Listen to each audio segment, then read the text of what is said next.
Welcome to NTD News. I'm Stephanie Cox. 6 police officers were shot this afternoon in North Philadelphia in an active firefight after attempting to serve a warrant at the address for narcotics. The officers were rushed to the hospital with non-life-threatening gunshot wounds. Another officer was injured in a car accident on the way to the scene. The incident started around 4:35 p.m. in the Nicetown Tioga section of the city. The suspect barricaded himself inside a building and exchanged gunfire with police in an ongoing firefight.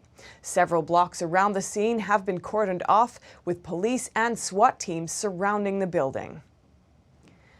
And a paper-burning protest in Hong Kong has quickly turned tense after police officers armed with shields appeared and fired dozens of tear gas rounds as their response to protesters toughens.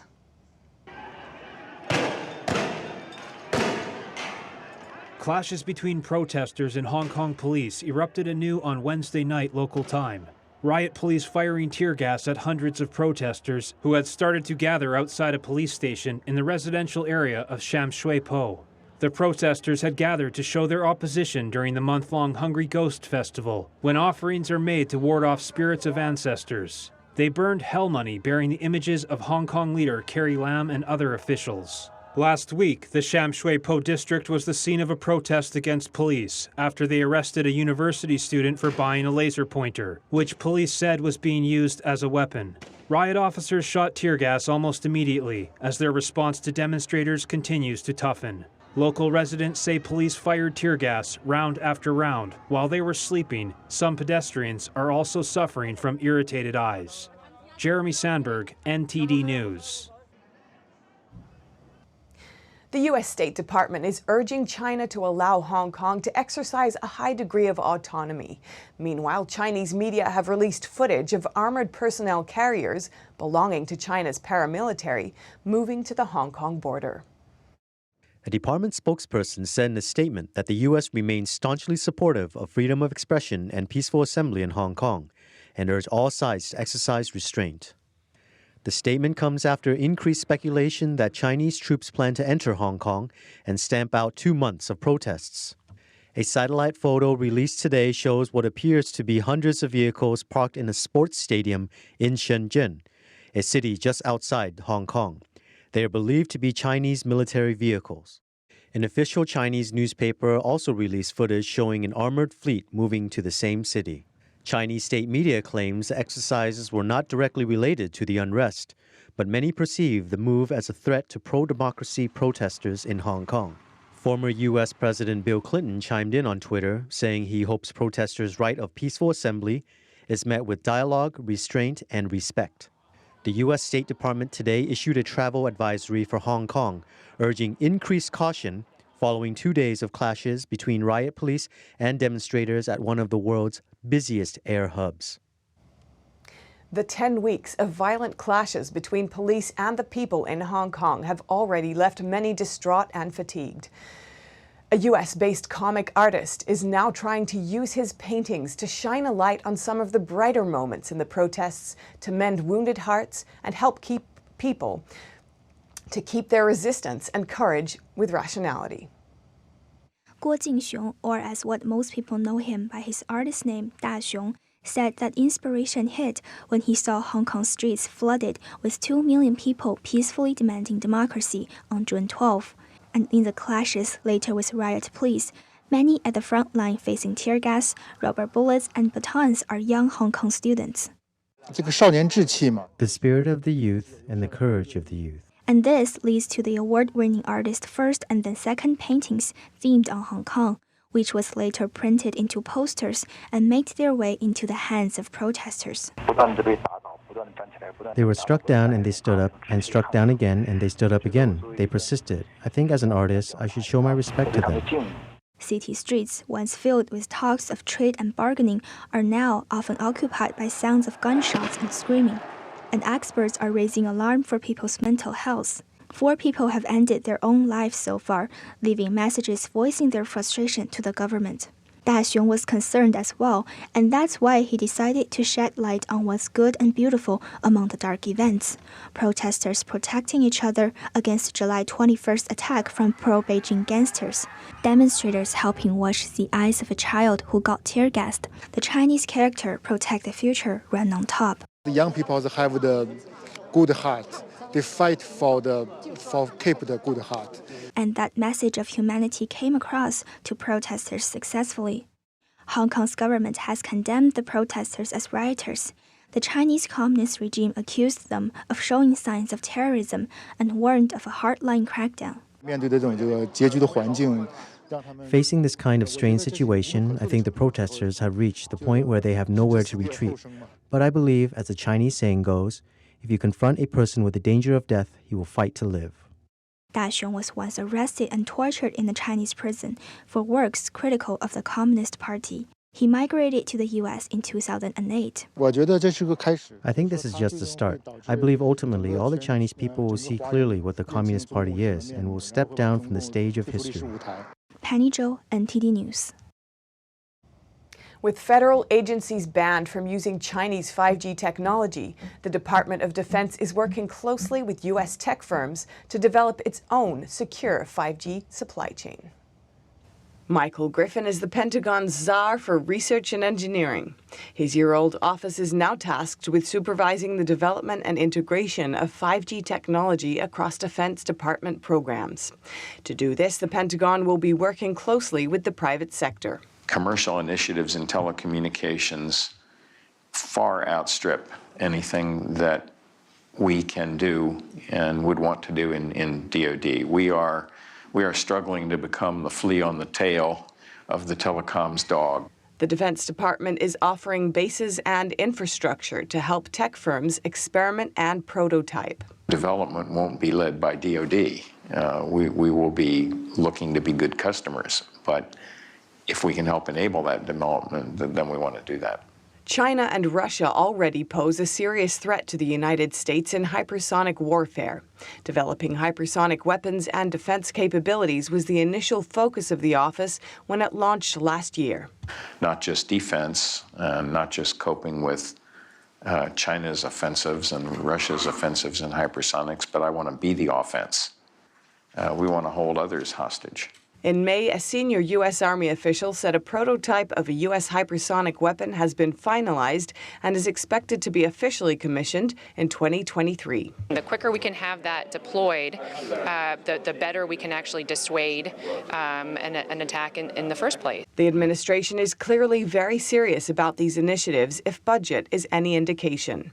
The 2020 budget request included $459 million, up from $148 million in 2019, for defense-wide research and development of trusted and assured microelectronics. Reporting by Kitty Wang, NTD News. A Houston teen is facing felony charges after making bomb threats via Snapchat before boarding a plane. Authorities are saying 17-year-old Hector Fonseca sent 2 Snapchat messages while waiting for a flight from Houston to Guatemala, both suggesting the aircraft should be blown up, and had bomb emojis, and the other had a location tag for the George Bush Intercontinental Airport and smiley faces. A Snapchat employee contacted the FBI the following day. Charged with making a terrorist threat, Fonseca appeared at a hearing on Sunday. Bond was set at $10,000. If convicted, he could be up for 10 years in prison. Fonseca said the messages were just a stupid joke. And in New York, with a new law in effect, hundreds of child molestation lawsuits were filed today. NTD's Miguel Moreno has the stories of some of the alleged victims. I was abused at the age of 16 in 1970. You can do the math. Toll filed a lawsuit against the Catholic Church early this morning. His suit is one among the hundreds expected to be filed today under the now in effect Child Victims Act, or CVA. This law opened a one-year window for child molestation cases, regardless of the age of the plaintiff. Leonard Filipowski filed his case this morning, also against the Catholic Church. After I shared what Father George Boxler had done to me, I was told, quote, "Oh, the reason Father George did those things to you was because he didn't know how to express his feelings. And that was it. Before the law was passed, alleged victims only had a 5-year window to make the case. Additionally, alleged victims of child molestation under the age of 55 can now sue, unlike before when 23 years of age was the limit. In Brooklyn, 57-year-old Winfred Burris said he was molested by a scoutmaster in 1972, but says he was afraid to come forward. We would rather it not happen to other people, so that's why I'm coming forward. Members of the Roman Catholic Church have been under the spotlight for years for pedophilia. The diocese, based in different states, has been releasing the names of clergy who they say have been credibly accused of sexual abuse. Besides the Roman Catholic Church, the Boy Scouts, the public schools, and other institutions are expected to be defendants in the upcoming lawsuits. Miguel Moreno, NTD News. A customer service robot has made its way to a bank in the Bay Area. NTD's Eileen Eng visited HSBC's Silicon Valley branch to see what the robot has to offer. Do you have any more questions? Can you tell me about mobile banking? Pepper, the social humanoid robot, is the first of its kind at an HSBC bank in the Bay Area. We've seen tremendous excitement through customer engagement, greeting and delighting customers, setting new customer expectations and branch satisfaction scores. SoftBank Robotics, the provider, has partnered with the bank for over a year. They have seen Pepper help customers in line. So Pepper is there to alleviate some of the wait time. I think in some of the studies that we've done with HSBC, we've seen the average wait time go from 4 minutes to 1 minute, which is great. It answers the common questions first before redirecting the customer to a real person. Pepper's providing information about different products. It's telling them about credit cards, about mortgages, about different loans that they have, as well as driving them to the ATM. The bank first unveiled Pepper in Manhattan last year in June. Since then, we've had over 30,000 customer interactions. We've seen a 60% increase in new business at our flagship branch since Pepper has been deployed. The robot also has a fun side. I like photos. I strike a pose and you come next to me. Sure. Customers actually walk into our branches and want to get a selfie and smile about it and then share it on social media. And we're so honored to be bringing that to Silicon Valley here today. Including this new bot in the Bay Area, there are currently 7 robots deployed in HSBC banks across the U.S., Manhattan, Miami, Beverly Hills, and Seattle. Globally, it is used in retail, hospitality, restaurants, and some healthcare. But in the U.S., SoftBank's robotics wants to focus on customer experience, so they're putting retail and retail banking first. For businesses wanting a similar service, it's moving towards a monthly subscription basis. The total price can range from $25,000 to $35,000 per robot. Eileen Ing, NTD News, Cupertino, California. United Airlines is now telling its pilots they can't drink alcohol 12 hours before reporting for work. The new rule comes a week after 2 pilots were arrested in Scotland, accused of being intoxicated before a flight to New Jersey. The 12-hour rule is more stringent than the Federal Aviation Administration's 8-hour policy and that of other airlines like American, Delta, and Southwest. And in the UK, as the Brexit deadline looms, former UK Chancellor Philip Hammond says leaving the EU without a deal would be a betrayal of the 2016 referendum result. He said if the Brexit impasse continues, the only way to resolve it would be to either hold a general election or a second referendum. The former Chancellor Philip Hammond quit as Boris Johnson came into power. Johnson says he would prefer to leave the EU with a deal, but has vowed to deliver Brexit by October the 31st, do or die. Hammond warned today that people in the UK didn't vote for a no-deal Brexit. Well, leaving the EU without a deal would be just as much a betrayal of the referendum result as not leaving at all. Speaking on BBC Radio 4, he accused Johnson of using wrecking tactics by saying the so-called Irish backstop should be scrapped from the withdrawal agreement when the EU said they wouldn't reopen the agreement. The backstop refers to keeping a seamless border with Ireland, which would mean continued close cooperation with the EU. The people behind this know that that means there will be no deal. He said he was confident a no-deal Brexit could be blocked by MPs. It comes as 20 senior MPs, including Hammond, wrote a letter to the Prime Minister as they were concerned that Johnson had set the bar too high for a deal. During a live stream on Facebook earlier, where Johnson took questions from members of the public, he said there's a terrible collaboration between people who think they can block Brexit in Parliament and our European friends. He stressed that this could increase the chances of leaving without a deal. Exchanges between Johnson and anti-no deal Conservatives is perhaps a sign of what to expect more of this autumn. Jane Werrell, NTD News. Now to Russia, where an ancient city drew thousands of people to experience something new from days of old, in the city of Kostroma. It all starts with a parade. Kostroma was founded in 1152 AD, 5 years after Moscow, and both were established by the same prince. This place is home to the Romanov dynasty of Russian emperors, which makes it one of the most important sites in Russia's history. Sitting on the banks of the Volga River, Kostroma was once one of Russia's richest cities. Volga, the Volga highway itself, gave an advantage to local traders, industrialists, and artisans. They bought goods at lower prices in remote regions and sold them in big cities at higher prices. Kostroma's twin city is Sanmenxia in China's Henan province. This year, for the first time, locals could get acquainted with ancient Chinese culture at the city's main parade. People who practice the spiritual tradition Falun Dafa or Falun Gong close the parade's procession. A heavenly lion and a dragon, colorful Chinese dances and drummers. The group received an award as the most beautiful display of the parade. Later, the Falun Dafa group staged a concert downtown in front of the city hall. Sergei Gromovoy holds the flag, the last person in the parade. He is a Kostroma local and began studying the teachings as a 16-year-old. He used to be a professional sportsman and a member of the Russian karate team.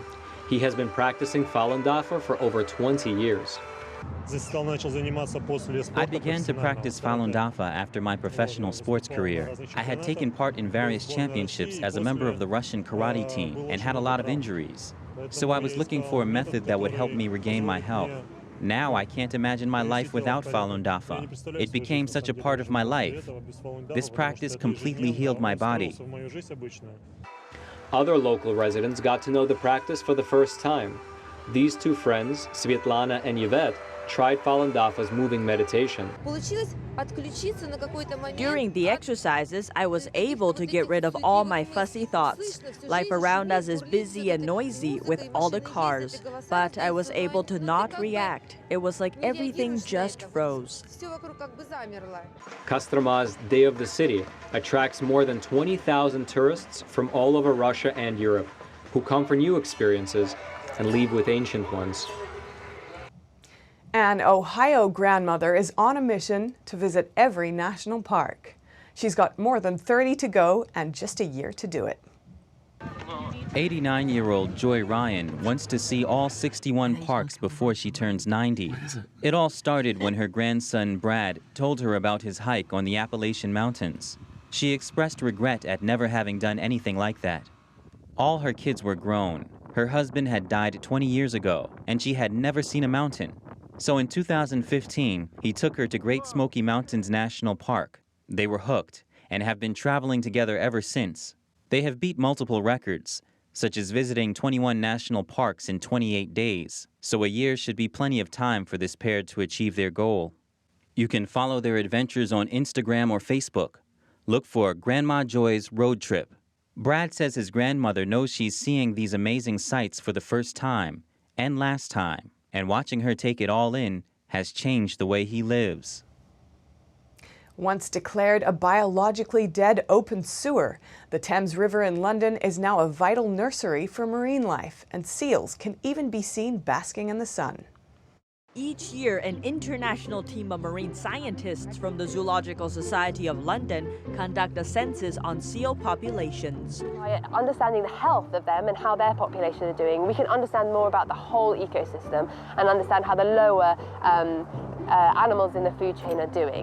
The latest figures reveal a 14% increase in harbor seals and a 19% increase in gray seals since 2016, due in large part to years of dedicated conservation work by a number of organizations and individuals. Today, we are now looking at an estuary which has thriving fish populations, seal populations, seahorses, sharks. It's a very diverse and important ecosystem.